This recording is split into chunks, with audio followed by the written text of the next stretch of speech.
అందరికీ నమస్కారం. Welcome back to Vamshi Bhavani. So ఇవాల్టి ఈ వీడియోలో మనం డిస్కస్ చేయబోతున్న టాపిక్ ఏంటి అంటే, సో ఇది యాక్చువల్గా థర్డ్ వీడియో అనమాట in the series in which we're discussing about top product based companies ఏవైతే ఫ్రెషర్స్ కూడా భారీ ప్యాకేజెస్తో పాటు ఒక ప్రామిసింగ్ కెరీర్ని అందిస్తాయో అటువంటి కంపెనీస్ గురించి డిస్కస్ చేసుకుంటున్నాం కదా. సో అందులో ఇవాళ థర్డ్ వీడియో అండ్ మనం డిస్కస్ చేయబోయేది అబౌట్ డిఈ షా. సో బాగా రీసెర్చ్ చేసి అన్ని పాయింట్స్ క్లియర్గా ప్రతి దాని గురించి profile, CTC, procedure, off campus నుంచి ఎలా అప్లై చేయొచ్చు అంటే మీరు ఏ కాలేజ్ అయినా, టైర్ 3 అయినా, టైర్ 2 అయినా సరే, ఏ కాలేజ్ అయినా సరే, మీరు నాన్ ఐఐటి స్టూడెంట్ అయినా సరే ఈ యొక్క కంపెనీకి ఎలా అప్లై చేయొచ్చు అండ్ రెజ్యూమ్ ఎలా ఉండాలి, ఈ కంపెనీకి రౌండ్స్ ఏ విధంగా ఉంటాయి. సో అంతా రీసెర్చ్ చేసి ఇన్ఫర్మేషన్ కలెక్ట్ చేశాను. So I hope it will be helpful. ఖచ్చితంగా మీ ఫ్రెండ్స్ అందరికీ షేర్ చేయండి అండ్ ఒక లైక్ వేసుకోండి.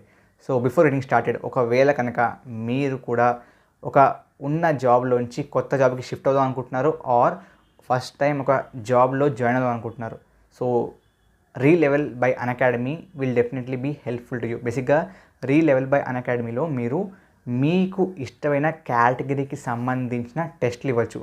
దేర్ ఆర్ యాక్చువల్లీ 3 కేటగిరీస్ అనమాట. ఒకటేమో front end development, back end development and third is business development. So ఈ 3 కేటగిరీస్లో దేంట్లో మీకు ఇంట్రెస్ట్ ఉంటే, దేంట్లో మీకు స్కిల్ ఎక్కువ ఉంటే ఆ కేటగిరీలోకి వెళ్ళి మీరు ఎగ్జామ్ రాయొచ్చు. సో ఆ ఎగ్జామ్లో మీకు వచ్చిన స్కోర్ బట్టి డిఫరెంట్ కంపెనీస్ ఏవైతే రీలెవెల్ ద్వారా హైర్ చేసుకుంటున్నాయో అవి మిమ్మల్ని డైరెక్ట్గా ఇంటర్వ్యూకి పిలుస్తాయి. సో మీరు వేరియస్ రౌండ్స్ని దాటుకుని డైరెక్ట్గా ఇంటర్వ్యూ రౌండ్కి వెళ్ళిపోవచ్చు just by giving the test. And ఈ test is 100% free.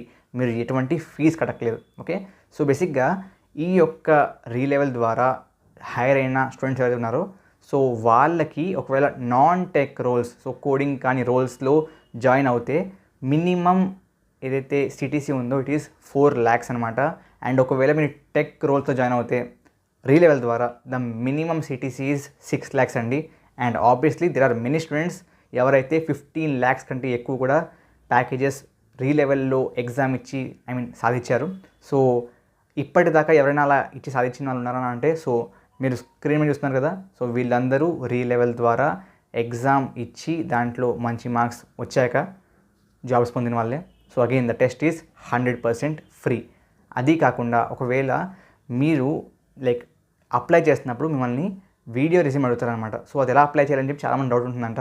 It is very simple. So ఒక కెమెరా తీసుకోండి, మీ గురించి మీరు చెప్పండి, లైక్ మీ నేమ్, మీ ఏజ్, మీరు ఏం చదువుకున్నారు and any other information that you want to mention. Okay, so బేసిక్గా ఎలిజిబిలిటీ క్రైటీరియా ఏంటి రీలెవెల్ కంటే, యూ షుడ్ బీ 18+ అనమాట. మీరు 18 ఏళ్ళ కంటే ఎక్కువ ఉంటే అప్లై చేయొచ్చు. Okay, so there is know the restriction. And అవన్నీ మీరు ఆ వీడియో రెజ్యూమ్లో చెప్తారు. అండ్ ఈ వీడియో రెజ్యూమ్ దేనికి అంటే బేసిక్గా ఎగ్జామ్ రాస్తుంది మీరేనా ఆర్ మీ బదులు వేరే వాళ్ళ చేత రాయించేస్తున్నారా, బికాజ్ ఇట్స్ ఇంపార్టెంట్ కదా. అగైన్ మీకున్న స్కిల్ మీది, వేరే వాళ్ళకు ఉన్న స్కిల్ వాళ్ళది. వాళ్ళు మీ బదులు వచ్చి రాస్తే it is they giving the test. కాబట్టి ఫర్ వెరిఫైయింగ్ యూ వాళ్ళు ఆ రెజ్యూమ్ కలెక్ట్ చేస్తున్నారు. Again company resume, video resume అడిగితే మీరు మళ్ళీ సెపరేట్గా అప్లై చేయొచ్చు, అప్లోడ్ చేయొచ్చు. This is only for the verification purpose. So ఖచ్చితంగా లింక్ డిస్క్రిప్షన్లో ఉంటుంది, దాని ద్వారా వెళ్ళి ఇవాళే టెస్ట్ చేయండి. బికాజ్ ఫ్రీ కాబట్టి don't miss the opportunity. Okay, so మన కంపెనీలో వెళ్ళిపోతే, సో అదేంటి, DE Shah. So DE shallow first point profiles ఏంటి. సో బేసిక్గా 2 రకాల ప్రొఫైల్స్ ఉంటాయన్నమాట ఫ్రెషర్స్కి. ఫస్ట్ ఏమో సాఫ్ట్వేర్ ఇంజనీర్, సెకండ్ ఏమో quality assurance engineer. Okay, so బేసిక్గా ఫస్ట్ దానికంటే సెకండ్ దానికి కొంచెం శాలరీ ఎక్కువ ఉంటుంది అని చెప్పి టాక్ అనమాట. I'm not very sure about that, but these are the 2 profiles ఏవైతే ఫ్రెషర్స్కి వీళ్ళు ప్రొవైడ్ చేస్తారు. Okay, coming to CTC which is very important. అందరూ ఈ పార్ట్ కోసమే వీడియో మొత్తం చూస్తారు చాలామంది. సో వీని యొక్క సిటీసీ ఎంత అంటే మీరు thumbnail చూసిన విధంగా 36 lakhs. సో ఈ 36 lakhsలో మీకు ఇన్ హ్యాండ్ ఎంత వస్తుంది అంటే 18 లక్షలు వస్తుంది without tax cutting. So 18 lakhs is the in hand pay. So 10 lakhs stocks and ఇవన్నీ బోనసెస్ కలిపి మిగతా సిటీసీ యాడప్ అవుతుంది. సో ఈ స్టాక్స్ అన్నీ మీకు ఆబ్వియస్లీ ఫస్ట్ ఇయర్లో ఇచ్చారు. So based on you spend in the company, so ఎన్ని ఇయర్స్ స్పెండ్ చేస్తున్నారు అనే దాన్ని బట్టి ఈ స్టాక్స్ అనేవి మీకు ఇవ్వడం జరుగుతుంది. Okay, so this is about the CTC of full time employees. మరి ఇంటర్న్షిప్కి ఎంత అన్నా అంటే, సో ఇంటర్న్షిప్కి వీళ్ళు ప్రొవైడ్ చేసే స్టైఫండ్ ఎంత అంటే 1 lakh. మళ్ళీ దీంట్లో కటింగ్స్ ఏం లేవు. 1 lakh ఆబ్వియస్లీ ట్యాక్స్ కటింగ్ ఏదైతే ఉంటుందో అది కట్ అవుతుంది. Remaining all is in hand. Okay, so this is for internship and full time CTC అనమాట.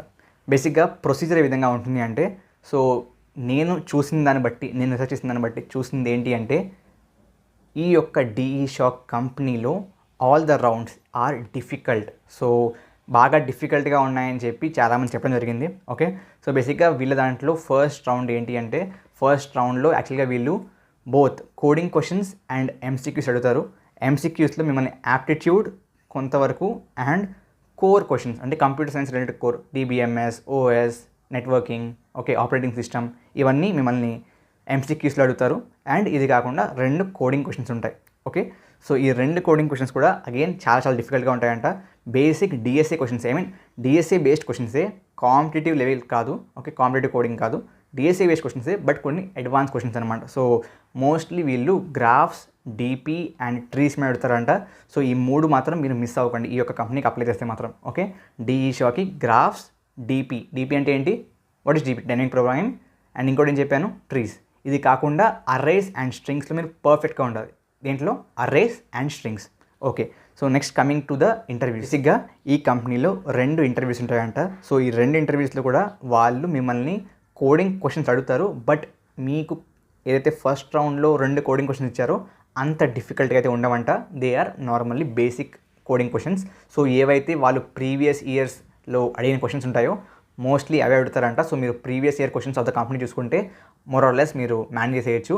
బట్ ఈ రౌండ్స్లో కూడా వాళ్ళు మిమ్మల్ని కంప్యూటర్ సైన్స్ కోర్ మీద బాగా జడ్జ్ చేస్తారంట. సో మీ DBMS, OS, these should be strong అనమాట. అది కాకుండా వీళ్ళు పజిల్స్ కూడా అడుగుతారనమాట. సో ఒకసారి వేరియస్ పజిల్స్ వాటి ప్యాటర్న్స్ ఎలా అడుగుతున్నారు అని చూసుకోండి, it will be helpful. Okay, ఫైనల్గా ఒక హెచ్ఆర్ ఇంటర్వ్యూ ఉంటుందన్నమాట. సో హెచ్ఆర్ ఇంటర్వ్యూలో మిమ్మల్ని కోడింగ్ క్వశ్చన్స్ ఏం అడగరంట. So HR interview is purely HR. So మీ యొక్క పర్సనాలిటీ బేస్డ్ క్వశ్చన్స్, మీరు ఈ సినారియోలో ఉంటే ఈ సినారియోలో మీరు ఏ విధంగా యాక్ట్ చేస్తారు, what will be your response అనే kind of personality based questions అడుగుతారు. సో ఆబ్వియస్లీ దానికోసం మీకు సెపరేట్గా ప్రిపేర్ అవ్వట్లేదు. అప్పుడు మీకు ఏమనిపించిందో in a positive sense more or less మీరు చెప్పగలిగితే you can kind of go through the level. And obviously HR రౌండ్కి సెపరేట్గా ట్రైనింగ్ చాలాసార్లు చూశాను, కానీ that is not something that should be done. HR is HR. So మీ యొక్క personality judge చేయగలుగుతుంది కదా వాళ్ళు, it will be helpful for you also. Maybe మీరు రాంగ్ ఆన్సర్స్ ఇచ్చేసి, ఐ మీన్ ప్రతిదీ పాజిటివ్గా చెప్పేసి జాయిన్ అయిపోయినా సరే you cannot sustain in the company, because HR రౌండ్లో క్వశ్చన్స్ అన్నీ అలాగే ఉంటాయి. సో ఆ కంపెనీలో రియల్ వరల్డ్ సినారియోస్ ఎలా అయితే ఉంటాయో వాటి బేస్డ్ క్వశ్చన్స్ అడుగుతారు. So try to be genuine in the HR round. ఈ హెచ్ఆర్ రౌండ్ కాదు, ఏ కంపెనీ అయినా హెచ్ఆర్ రౌండ్లో try to be genuine. Okay, next వీళ్ళు ప్రాజెక్ట్స్ మీద బాగా దృష్టి పెడతారంట. ఓకే, సో మీరు ఒక ప్రాజెక్ట్ మీ రెజ్యూమ్లో రాస్తే ఆ ప్రాజెక్ట్ గురించి డ్రిల్ చేసుకుంటూ వెళ్ళిపోతారు. So depth. సో ఆ యొక్క ప్రాజెక్ట్ గురించి మీకు A to Z కంప్లీట్ తెలిస్తే, అక్కడ ఎందుకు ఇది వాడాం, ఇక్కడ ఎందుకు అది వాడాం, why is that technology used, tech స్టాక్లో ఈ టెక్నాలజీస్ ఎందుకు ఉన్నాయి అనేది మీకు క్లారిటీగా తెలిస్తేనే మీరు రాయండి, లేకపోతే రాయకండి రెజ్యూమ్లో. When you're applying for DE Shaw వాళ్ళు ప్రాజెక్ట్స్ని చాలా బాగా డ్రిల్ చేస్తారంట. ఓకే, సో కాబట్టి make sure of that point. అది కాకుండా ఎక్స్ట్రా పాయింట్ ఏంటి అంటే, ఈ కంపెనీలో ఎక్కువ వర్క్ జరిగేది జావా మీద అంట. సో జావాని వదిలేయకండి, జావాని నేర్చుకుని అప్లై చేయండి. బికాజ్ మీరు జావా రాదు అంటే obviously your impression will be reduced, because వీళ్ళు చేసే major work is in Java కాబట్టి వాళ్ళు జావా మీ నుంచి ఎక్స్పెక్ట్ చేస్తారు. సో జావా నేర్చుకుని ఉంటేనే అప్లై చేయండి, it will be helpful to you. Okay, so next వచ్చేస్తే బేసిక్గా వర్క్ కల్చర్లోకి వచ్చేస్తే, వర్క్ కల్చర్ బాగుంటుందంట. అండ్ వర్క్ కల్చర్ మీకు స్ట్రెస్ఫుల్గా ఉందా లేదా అనేది మీ యొక్క టీమ్ మీద డిపెండ్ అవుతుందంట. కొన్ని టీమ్స్లో బాగా తక్కువ ఉంటుంది, కొన్ని టీమ్స్లో బాగా ఎక్కువ ఉంటుంది. Okay, so again more or less అంత స్ట్రెస్ఫుల్గా ఉండదంట. ఓకే, అండ్ ఈ యొక్క ఏదైతే డిఈ షో ఉందో దాంట్లో మేజర్ హైలైట్ ఫుడ్ అంట, చాలా బాగుంటుందంట food. Okay, and campus again super ఉంటుందంట. గ్రోత్ కూడా it will be of a decent level, growth కూడా మీకు బాగుంటుంది. So coming to the work culture, it is decent. Okay, so off campus గురించి సెపరేట్గా చెప్పాలంటే, ఏవైతే ముందు రౌండ్స్ చెప్పానో అవన్నీ సేమ్ ఉంటాయి ఆఫ్ క్యాంపస్ కూడా. ఎక్స్ట్రా ఒక టెలిఫోనిక్ రౌండ్ ఉంటుంది. సో బేసిక్గా వీళ్ళు ఆఫ్ క్యాంపస్ నుంచి కూడా గుడ్ నెంబర్ ఆఫ్ స్టూడెంట్స్ని తీసుకుంటారు. సో మీరు Tier 3 కాలేజ్కి చెందిన స్టూడెంట్స్ అయినప్పటికీ మీరు ఎటువంటి దిగులు చెందవక్కర్లేదు, బికాజ్ మిమ్మల్ని కూడా వీళ్ళు రిక్రూట్ చేసుకుంటారు if you have the skill. So బేసిక్గా వీళ్ళు వాళ్ళ యొక్క పోర్టల్లో ఎప్పుడైతే కొత్త ఓపెనింగ్ వచ్చిందో పోస్ట్ చేస్తూ ఉంటారు. సో దానికోసం మీరు చేయాల్సింది ఏంటి అంటే, regularly check the website of DE Shaw. Okay, and ఎప్పుడైతే మీరు అప్లై చేస్తారో, అప్లై చేసిన వెంటనే వీళ్ళు మీకు రెస్పాండ్ అవ్వరు. సో మీ రెజ్యూమ్ని స్క్రీన్ చేసి మీ రెజ్యూమ్ బాగుందా లేదా, సూట్ అవుతుందా లేదా అనేది వీళ్ళు వెరిఫై చేసి మీకు చెప్పడానికి they take about 1 to 2 months అంట. సో మీరు అప్లై చేసిన 1 to 2 months తర్వాత మీకు రెస్పాన్స్ వస్తుంది. ఒకవేళ మీ రెజ్యూమ్ నచ్చితే వాళ్ళకి first round will be telephonic round. So telephonic round అంటే వాళ్ళు మీకు మెయిల్ పంపిస్తారు. So any is your free time అని చెప్పి. సో మీ ఫ్రీ టైంలో there'll be a telephonic call, ఒక టెలిఫోన్ కాల్ ఉంటుంది. So in the telephone call they will judge you at a basic level. Are you fit for the job? At least fit. I mean, based on what you talk. So మీరు మాట్లాడిన దాన్ని బట్టి మీ యొక్క personality ఈ యొక్క ప్రొఫైల్కి set అవుతుందా అనేట్టుగా there'll be basic telephonic round. ఆ తర్వాత again the same rounds, MCQ round and coding round, ఆ తర్వాత 2 ఇంటర్వ్యూలు, HR round. This all common. Okay, so రెజ్యూమ్లో ఖచ్చితంగా ఉండవలసింది ఏంటి అంటే వీళ్ళ దాంట్లో మీరు కనుక డెవలప్మెంట్ బేస్డ్ ప్రాజెక్ట్స్ యాడ్ చేస్తే చాలా చాలా బెటర్ ఉంటుంది. డెవలప్మెంట్ బేస్డ్ ప్రాజెక్ట్ అంటే మెషిన్ లెర్నింగ్, డీప్ లెర్నింగ్ ఇవి కాదు, Android development, web development. So ఇటువంటి డెవ్ బేస్డ్ ప్రాజెక్ట్స్ మీరు యాడ్ చేస్తే it will be really helpful అంట. అండ్ CGPA వీళ్ళు చూస్తారా అంటే ఖచ్చితంగా చూస్తారంట. సో కొన్ని కాలేజెస్లో 8 CGPA is the cut off అంట, కొన్ని కాలేజెస్లో 7 CGPA అంట. సో మీ CGPA 8 and above ఉంటే you are safe. Okay, so ఈ యొక్క కంపెనీకి. సో ఈ కంపెనీ గురించి ఆల్మోస్ట్ అన్నీ చెప్పేసాను points. Okay, so yeah, only thing వీళ్ళు బాగా స్ట్రెస్ చేసింది మేజర్గా నేను చూసిన అన్ని చోట్ల ఏంటి అంటే మీరు రాసిన ప్రతి ప్రాజెక్ట్ మీద మీకు డెప్త్గా నాలెడ్జ్ ఉండాలంట.